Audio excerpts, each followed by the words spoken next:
Hi, I'm Lisa from Active Domestics, and I've had a cleaning agency in Brisbane, Australia for over 15 years now.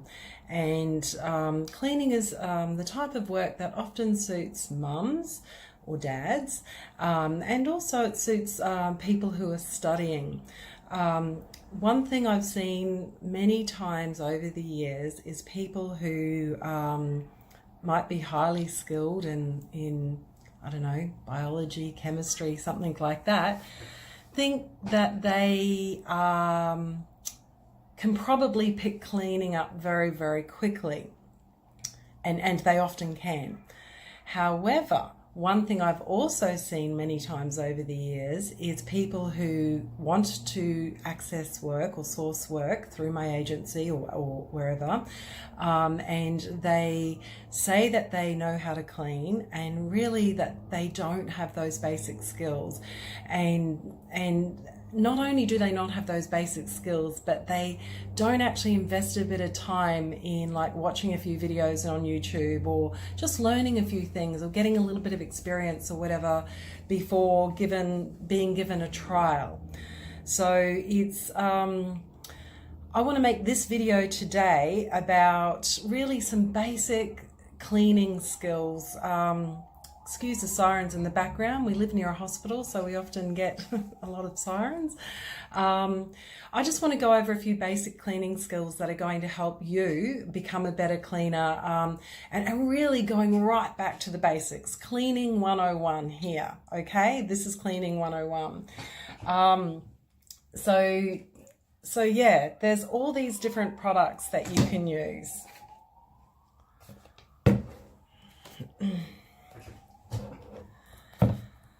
I don't have a heap of different products here right now, but I just want to really remind you to look at the backs of your bottles and read the labels. On the labels, there is directions for use. On the labels, there are warnings as to what surfaces you should use the product on and what surfaces you should not use the product on. It also has safety information in case someone or a child ingests the cleaning fluid or gets the cleaning fluid on their skin or in their eyes.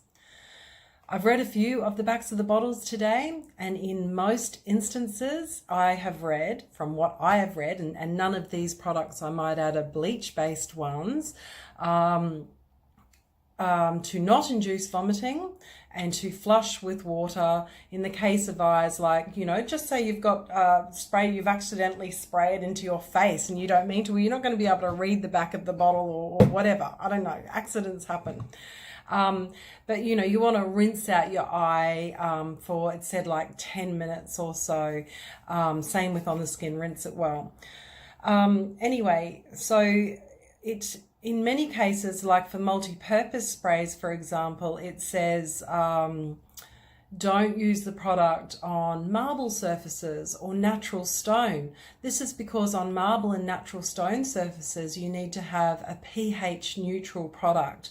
If you don't use a pH neutral product, then you could actually really potentially damage the surface, and they're expensive surfaces. So they could have insurance or money implications for you if you are using the wrong product in the wrong situation.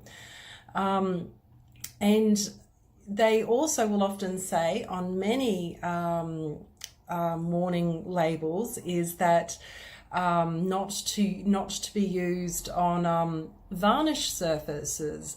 So by varnish surfaces, that means like wooden surfaces with a varnish, be it a clear varnish or a painted varnish surface. So after you use that kind of a product on that kind of surface for a long time, that varnish and the paint will actually start lifting off. And I've seen the results of people using incorrect products in my past, and it's looks terrible. And it's damage. We professional cleaners should not be damaging the surfaces. They should just be cleaning them, and they should know what to be using and know what the correct product is. When you read the backs of the labels, then you're also going to find out how much you need to use. So, there's many different products. You might buy a floor cleaner and the floor cleaner might be quite a big bottle, and you think, oh, this is really good value, because but then you actually read it's not very concentrated, so you might need to use 80 or 100 mils in your bucket. Other floor cleaners, you might only need to use a capful, or 30 mils or 50 mils.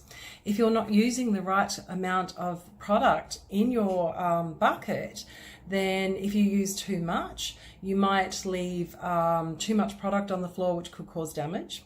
You might leave a slippery surface, which could create a potential hazard. Or it might dry looking really weird and look like, you may have mopped it, but it looks like really bad. And so alternately, if you don't use enough of the recommended product in your bucket of water, then you're going to be mopping away and the product is not really helping you much because you haven't used enough, and so it's not actually assisting you to have quicker floor, quicker, cleaner results and shiny, fresh surfaces, if you like. But you need to know. You can't just tip a little bit in and see how that is. Read it and have a little measuring cup with you. They're only really cheap. By doing these things, then you're saving yourself money. You are also showing yourself to be professional, because you're going to leave better results. The client's not going to want you to come back if you don't leave good results, or if you cause damage, or if the floors still look dirty. You've got to consider these things. So the other thing is when you're using products, I don't have a multi-purpose spray with me right now, but on nearly all, this is also a multi-purpose, but it's not in a spray. This one's a slightly, it's a more, it is a more natural product than many of the multi-purpose sprays. You need to, what was I going to say? You need to spray it on. You then wipe the surface with your damp cloth. You then rinse the cloth, squeeze it out, and wipe the surface again.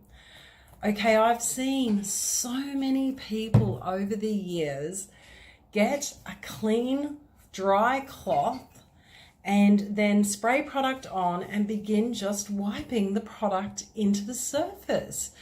Now, if that person had have read the back of the label, it always says using a damp cloth.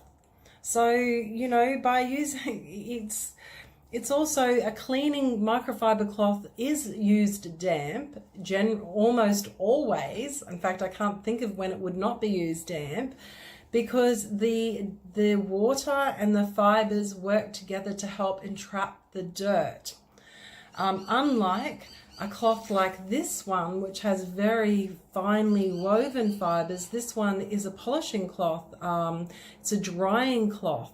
So, for example, after you have put the product on in the shower, given it a good wipe around, scrub it around with quite a damp cloth at that stage, and then rinse all the shower down, either by using the hose or using a bucket, or rinsing your cloth and wiping it off.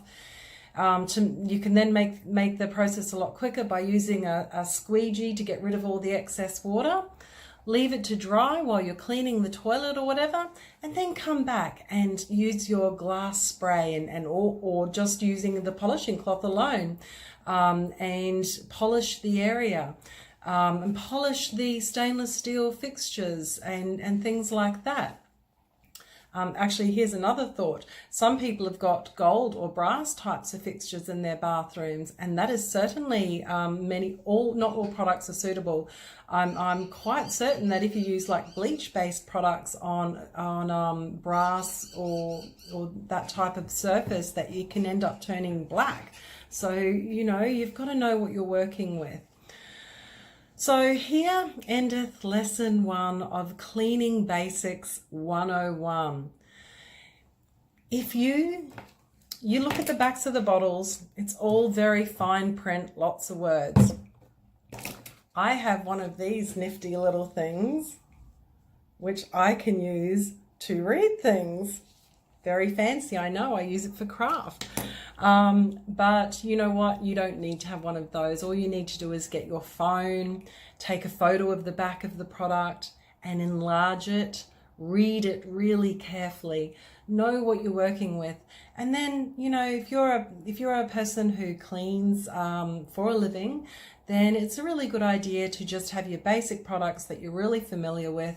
You know the cautions, you know the health advice, you know the risks, you know the surfaces, you know the amounts. It's much quicker if you just use that product that you are confident with, and you go from there, and happy days cleaning.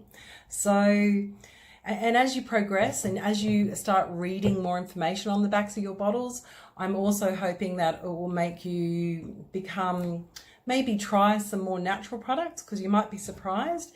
Here's a little product I've got by The Essential Cleaner in Australia, and this product is just made out of water, essential oils, and a bit of Castile soap. So, you know, it actually doesn't have all those precautions or anything like that, because it's a very safe product to be used on all surfaces. So yeah, have a think about that. Have a think about what you're using, because you're breathing it. It's getting on your skin.